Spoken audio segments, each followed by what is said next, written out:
Assalamualaikum warahmatullahi wabarakatuh.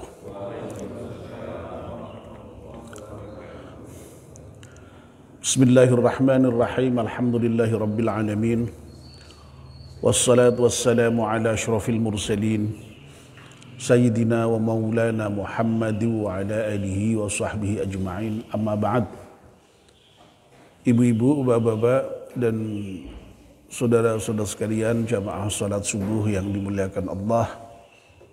Alhamdulillah, kita panjatkan syukur kepada Allah Subhanahu wa taala yang pada pagi hari ini atas limpahan rahmat dan nikmatnya kita masih diberi kesempatan untuk bisa hadir di masjid salat subuh berjamaah, dan sekarang kita masih melanjutkan dengan melakukan kajian subuh.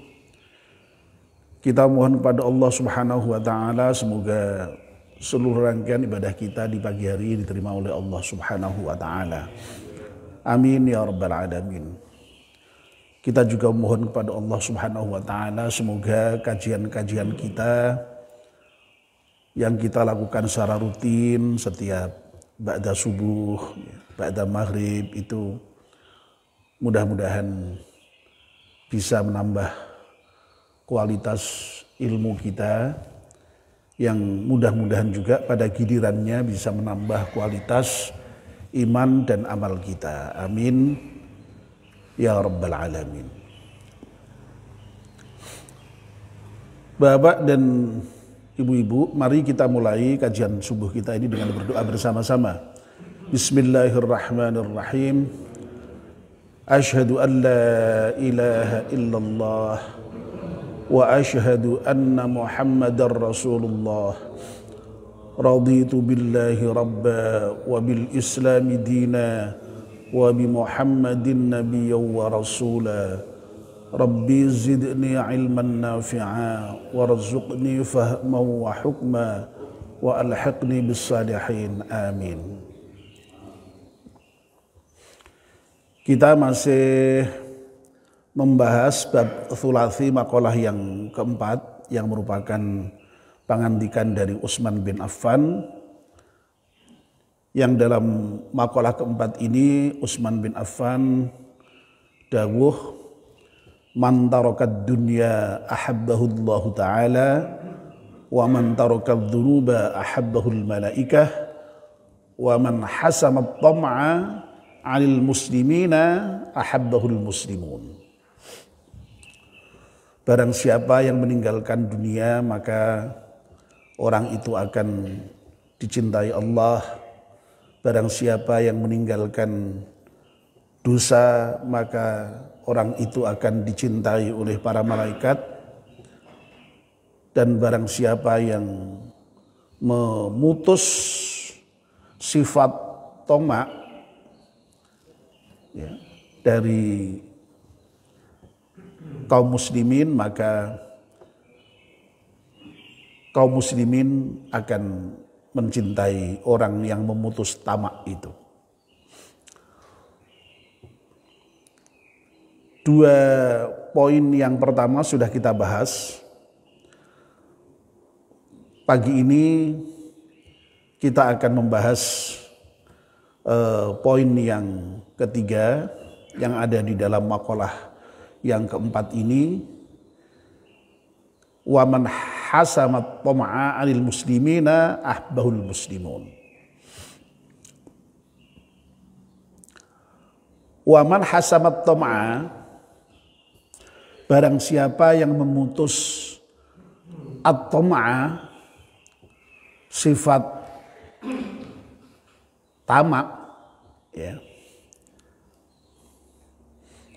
Tamak itu kalau dari segi bahasa, ya, huwa al-hirsu war raja, ya. Jadi ya keinginan dan pengharapan. Tetapi konotasinya negatif, ya. Karena secara istilah itu kemudian dimaknai sebagai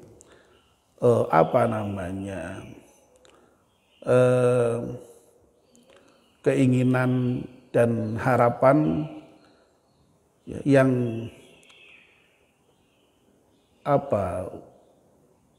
berlebihan begitu ya, berlebihan terhadap dunia ya, terhadap serpihan-serpihan dunia. Lalu kadang-kadang kemudian ya sampai dilakukan dengan cara yang tidak benar ya. Itu tamak ya.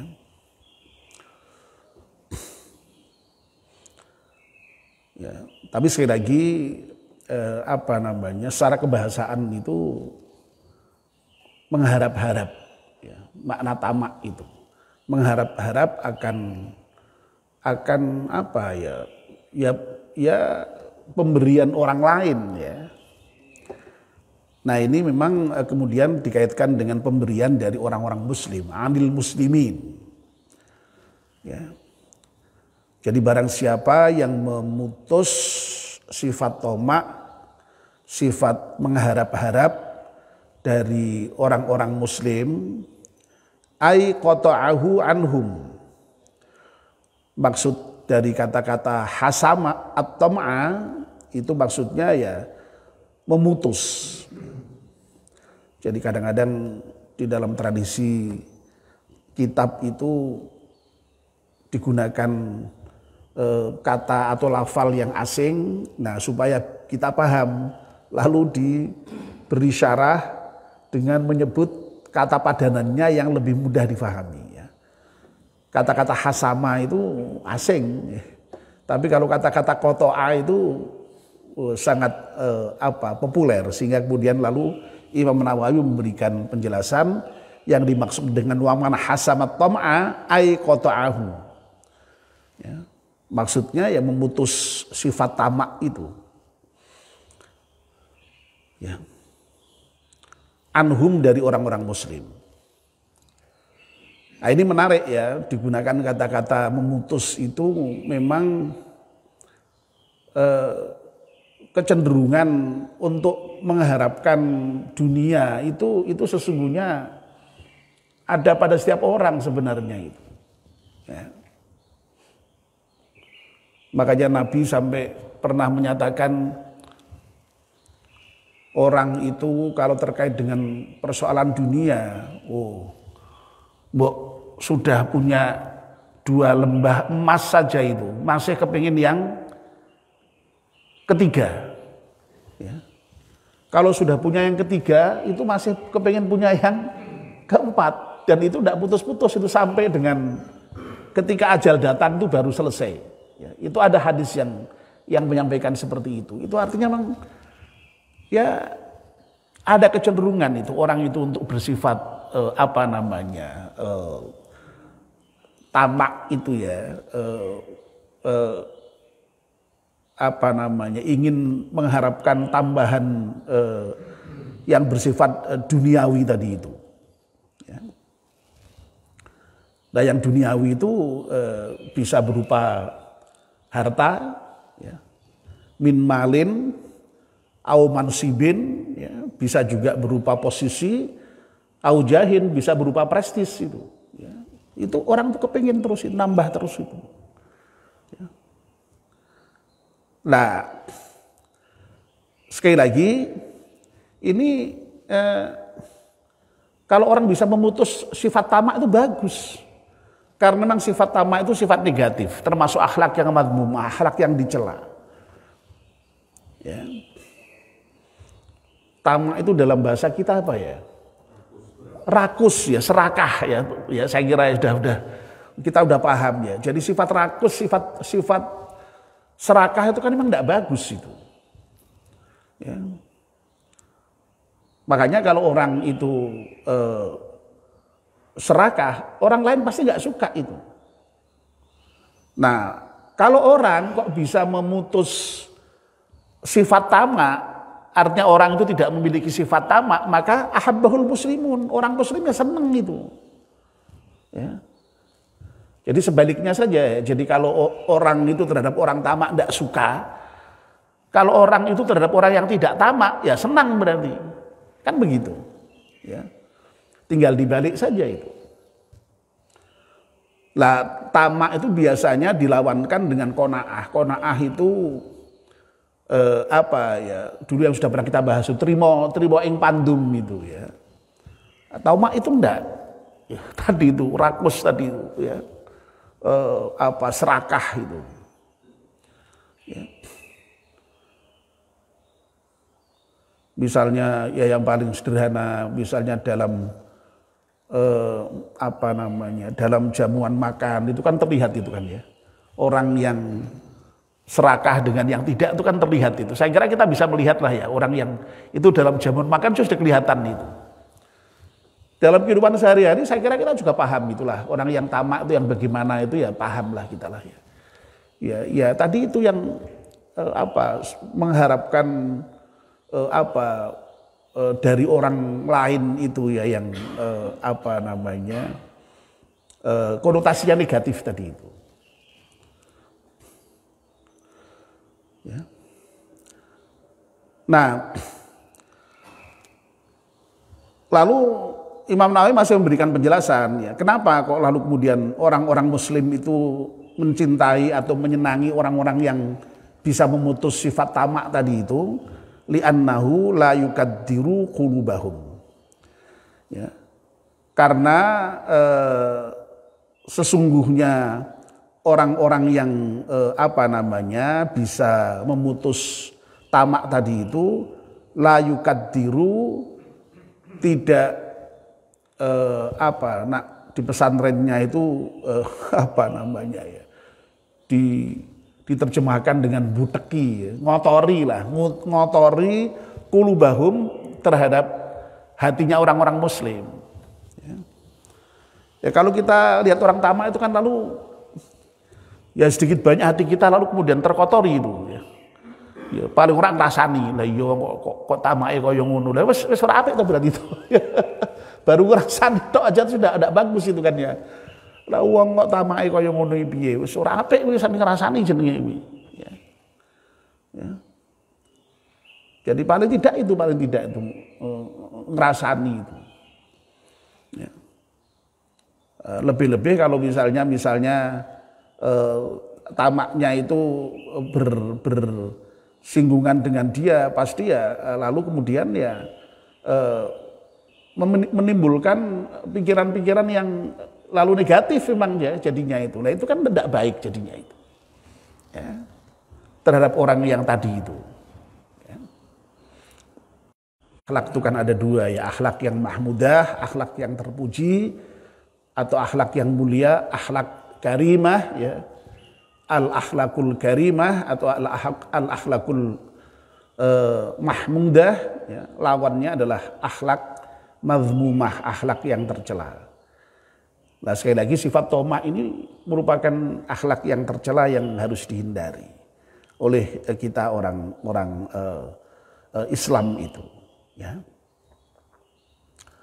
Nah, Bapak dan ibu-ibu yang dimuliakan Allah Subhanahu wa Ta'ala,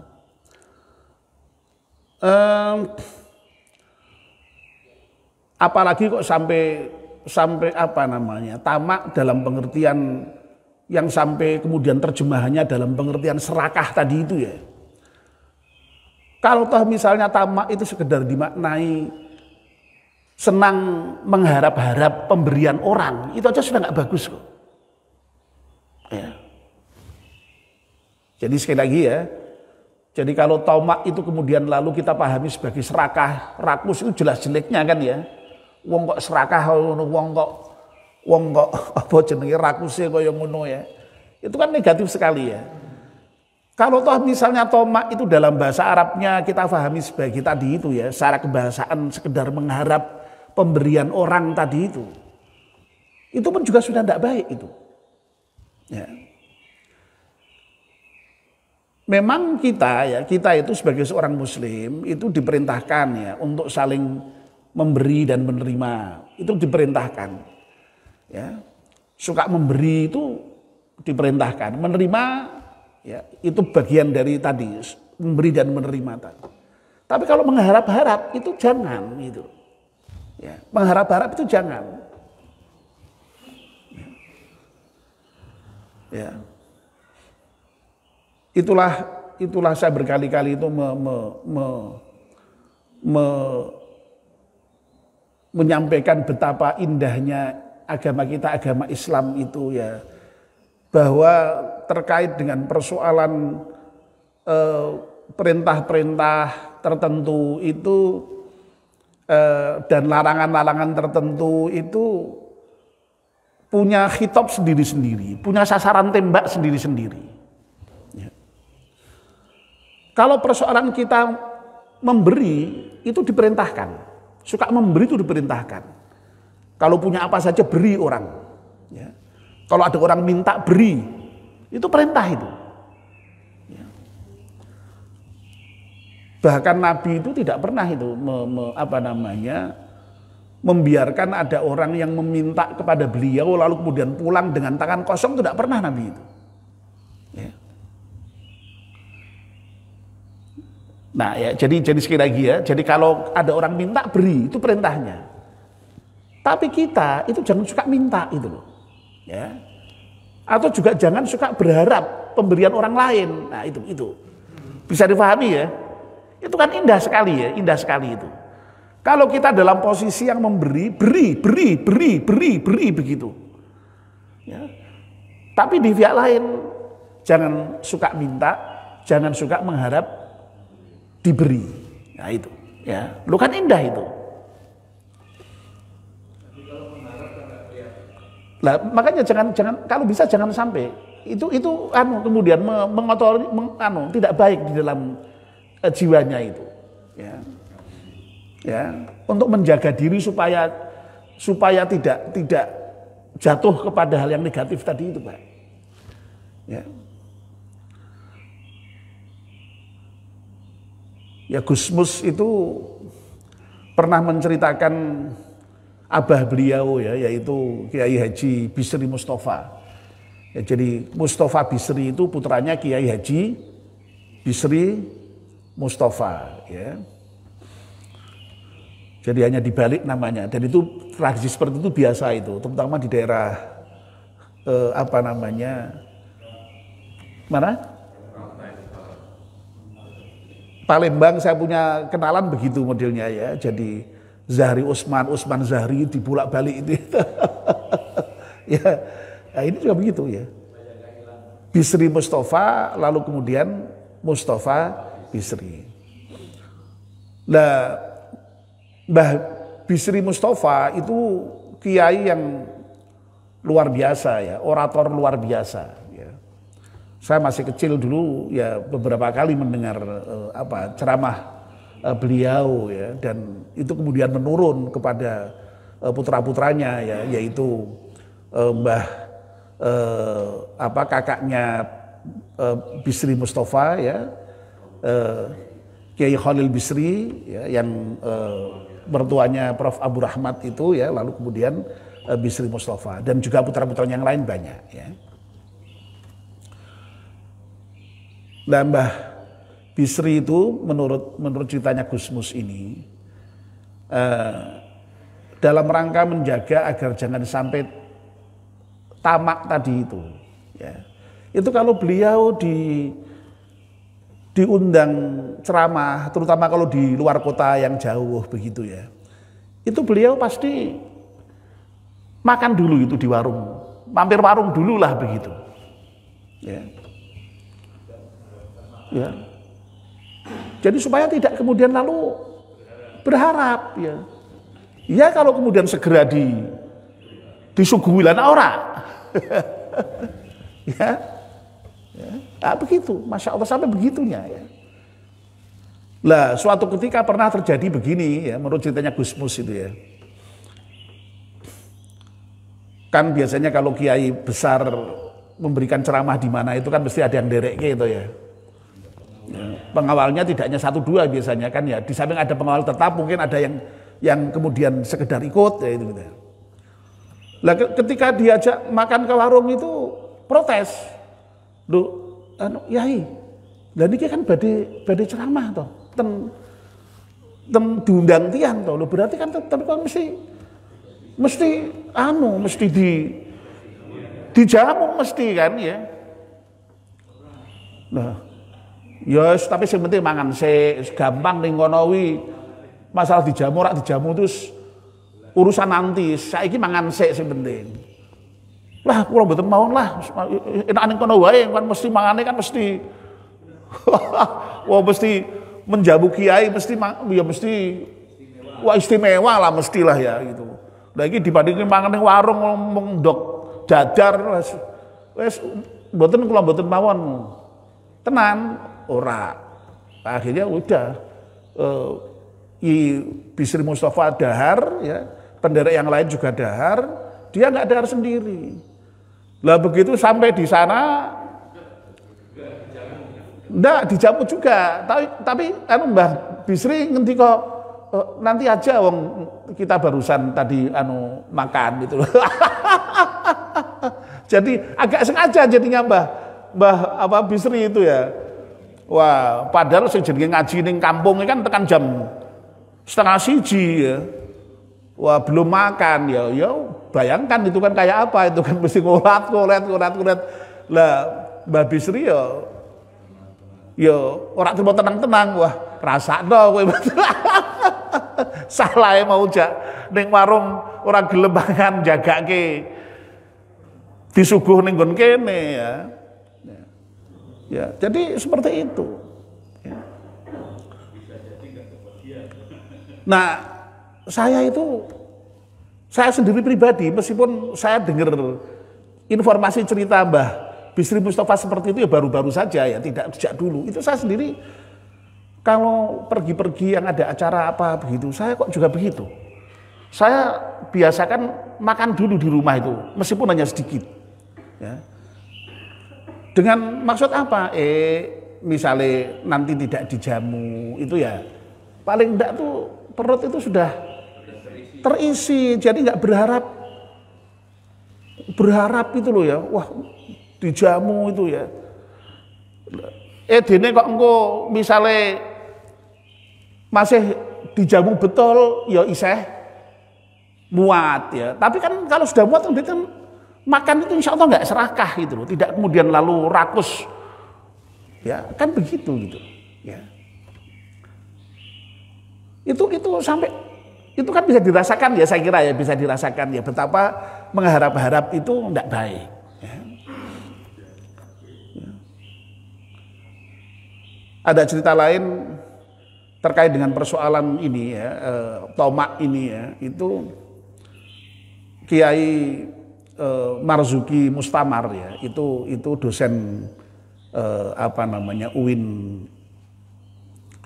Malang atau UIN Surabaya ya, itu yang sekaligus juga sekarang ini sebagai ketua NU wilayah Jawa Timur itu beliau dulu waktu kecil itu yang namanya anak-anak itu kan kalau sebelah itu ada orang punya kerja itu ya. Itu kan ya biasalah ya gayanya itu yang deket-deket ke tempat kerja itu, maksudnya apa, biar diundang ya rakyat mbok dikai apalah kan begitu, itu kan biasa ya. Dan saya sendiri dulu ngalami saya. Waktu saya kecil itu kalau mbah saya rewang orang yang punya gawe itu ya, itu saya sengaja itu pura-pura mencari-cari gitu kan ya. Maksudnya apa ya, mengharapkan sekedar itu ya diberi. Zaman dulu itu yang namanya kue di desa itu apa itu ya, yang ketan yang di desa tidak ada lemper Pak, zaman segitu Pak. Ketan yang di model kayak seperti segitiga luncup terus dalamnya kelapa manis, itu apa itu bukan sunteng Pak, manis Pak. Kalau di tempat saya kue Bugis kalau nggak salah ya. Iya, mendut Pak, kalau kita itu mendut Pak. Kalau Semarang mendut Pak. Tapi kalau tempat saya itu kue Bugis itu dulu. Wah itu kalau rasanya itu tadi itu berharap itu masih kecil itu. Seperti itu. Lah pendidikannya simbahnya Kiai Marzuki Mustamar itu kalau ada tetangganya punya gawe itu anak-anak itu tidak boleh keluar rumah itu. Rumahnya dikunci Pak. Ya. Maksudnya apa? Biar tidak mengharap itu tadi itu. Sampai begitunya Pak mendidik anak supaya tidak punya sifat tamak itu. Ya, sifat tamak itu. Ya. Nah, Bapak dan Ibu-ibu ya, jadi intinya sekali lagi intinya memang kalau kita itu bisa menghindarkan sifat tamak ya, dan itu memang harus dihindari karena itu sifat tercela, itu maka akan dicintai oleh orang lain, terutama orang-orang Muslim itu. Ya, karena apa? Karena tadi tidak menimbulkan hati yang kemudian menjadi butak, menjadi kotor tadi itu gara-gara melihat orang yang tamak tadi itu. Ya. Nah, tapi sekali lagi saya ingin menegaskan ya, jadi sekali lagi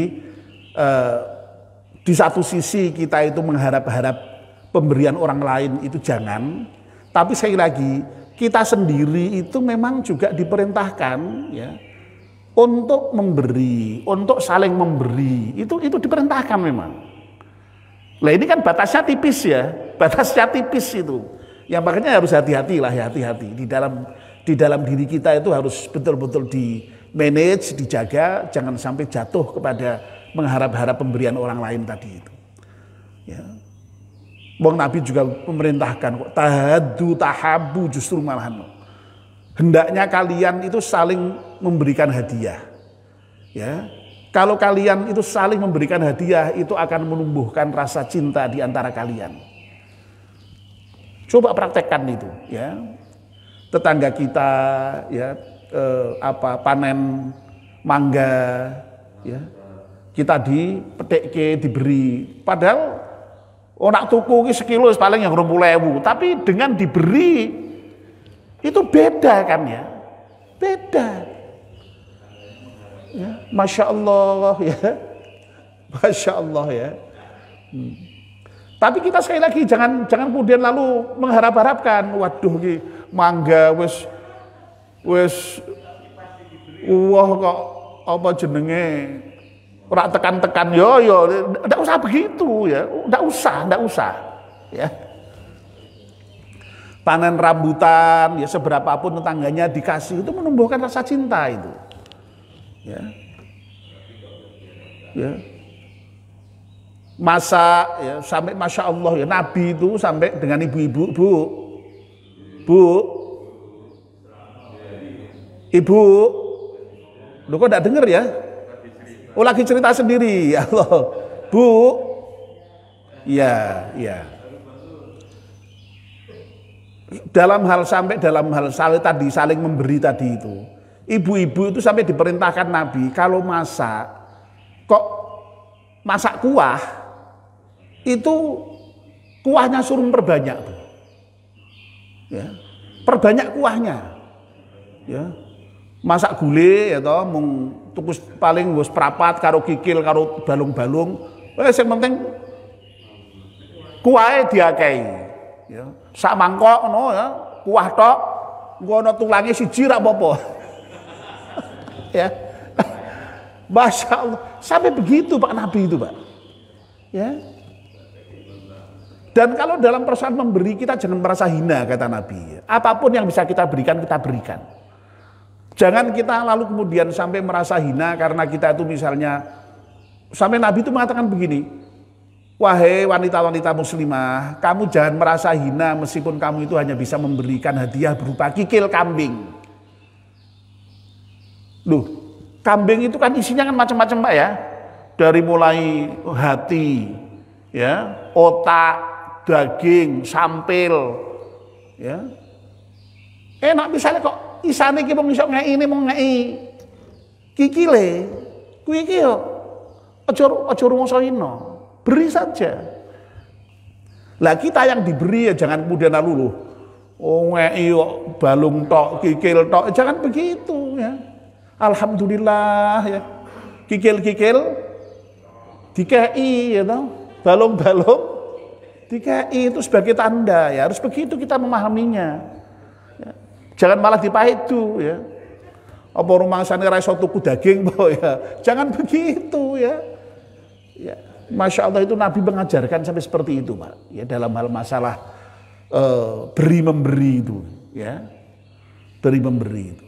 Jadi saya kira tradisi itu sudah kita praktekkan ya dalam kehidupan kita sehari-hari bertetangga, ya.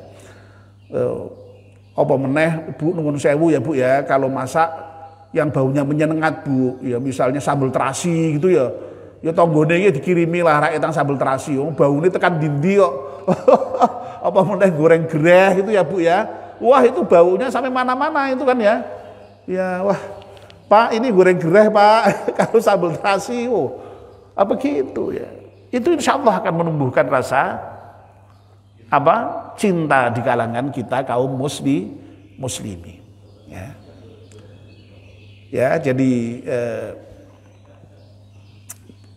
saya kira itu Bapak-bapak dan Ibu-ibu ya. Jadi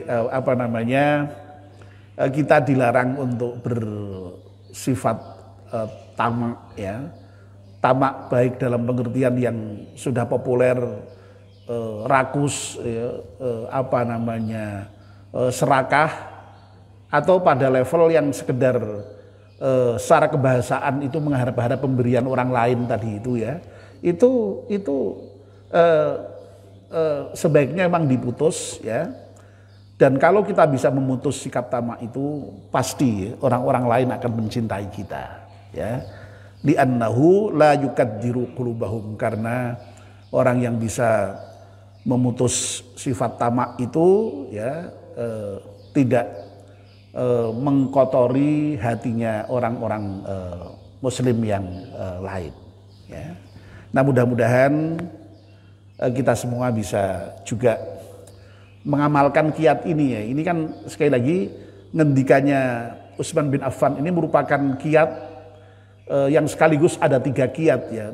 Kiat dicintai Allah yaitu dengan cara meninggalkan dunia, kiat dicintai oleh malaikat yaitu dengan cara meninggalkan dosa, dan kiat dicintai orang muslim yaitu dengan memutus sifat tamak ya. Sampai di sini selesai ya pembahasan tentang makalah yang keempat dari bab rubai. Mudah-mudahan kita masih diberi umur panjang oleh Allah Subhanahu wa taala, sehat walafiat ya, bisa meneruskan kajian kitab Nashihul Ibad ini ke depan ya. Amin ya rabbal alamin. Ya. Assalamualaikum warahmatullahi wabarakatuh.